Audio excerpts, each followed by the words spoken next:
വീട്ടുപണിയുടെ വിശേഷങ്ങളെല്ലാം സംഗീതയും അനിലും വ്ളോഗിലൂടെ പങ്കുവച്ചിരുന്നു.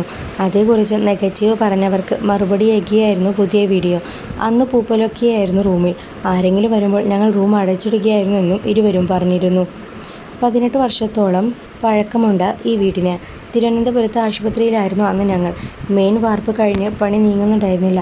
ആശുപത്രി കാര്യങ്ങളൊക്കെയായി സാമ്പത്തികമായി നല്ല പ്രതിസന്ധിയായിരുന്നു. ജോലിയില്ലാതെ അനുവേട്ടൻ ഒരു വർഷത്തോളം തിരുവനന്തപുരത്തായിരുന്നു. അങ്ങനെ ഒരു അവസ്ഥയായിരുന്നു. അതിനുശേഷമാണ് ഗൾഫിലേക്ക് പോയത്. മഴക്കാലത്ത് വീട് ചോരുന്ന അവസ്ഥയായിരുന്നു. വീട് പണിത സമയത്ത് ചെയ്യാതെയിരുന്നതിനാൽ ചോർച്ച നിൽക്കുന്നുണ്ടായിരുന്നില്ല.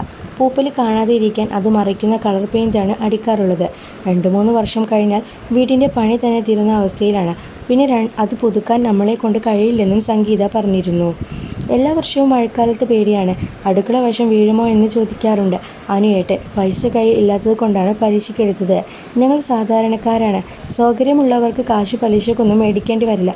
ഇനിയും വെച്ചോണ്ടിരുന്നത് വീടിന് വല്ലതും സംഭവിച്ചാൽ ഞങ്ങൾക്കാണ് നഷ്ടം. മക്കളുടെ കാര്യം നോക്കേണ്ട. അവർക്ക് വീട് വേണ്ട. ഞങ്ങൾക്ക് വല്ലതും സംഭവിച്ചാൽ അവരെ ആരാണ് നോക്കുക?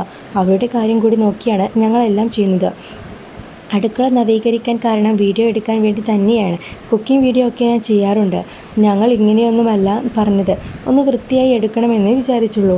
ഷെബിയുടെ ഫ്രണ്ട്സാണ് എല്ലാം ചെയ്യുന്നത്. ചെയ്ത് കണ്ടപ്പോൾ ഞങ്ങളും ഞെട്ടിയിരുന്നു. അത് അങ്ങനെ ചെയ്തോ എന്നൊക്കെ ഷെബി പറയാറുണ്ട്. ഇനി 10-20 വർഷത്തേക്ക് വീടിന് മേലെ പണിയൊന്നും വരില്ല. വീടിന് ചുറ്റും ഷീറ്റിട്ട് മഴ കൊള്ളാത്ത പോലെ ആക്കിയിട്ടുണ്ട്. മക്കളെ പഠിപ്പിക്കുക എന്നതാണ് ഇനിയുള്ള കാര്യം. LIC ഉണ്ട് ഞങ്ങൾക്ക്. എൻ്റെ നോമിനി കുണുക്കിയാണ്. അനു ഏട്ടൻ്റേത് കുണുക്കനുമാണ്.